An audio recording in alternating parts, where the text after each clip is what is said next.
الحمدللہ اعوذ باللہ من الشیطان الرجیم بسم اللہ الرحمن الرحیم۔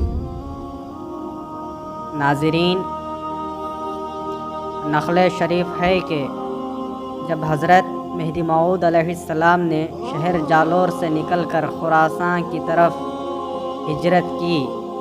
جہاں تک مسلمانوں کی سرحد تھی، حضرت مہدی موعود علیہ السلام تاکید کرتے تھے اور فرماتے تھے کہ ایسا نہ ہو کہ کوئی شخص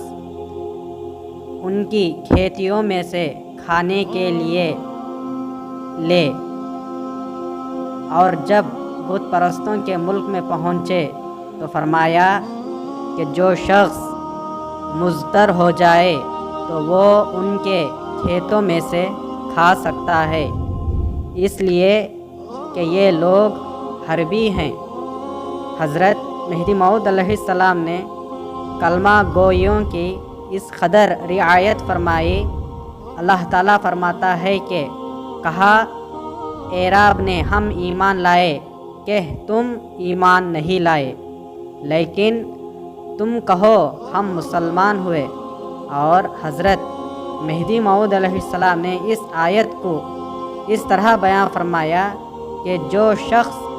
کلمہ لا الہ الا اللہ محمد الرسول اللہ کہتا ہے، ان سے جزیہ لے اور نہ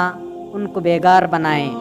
اور نہ ان کی عورتوں پر بغیر نکاح کے تصرف کریں، اس قدر کلمے کی حرمت رکھنی چاہیے۔ انصاف نامہ باب 5 صفحہ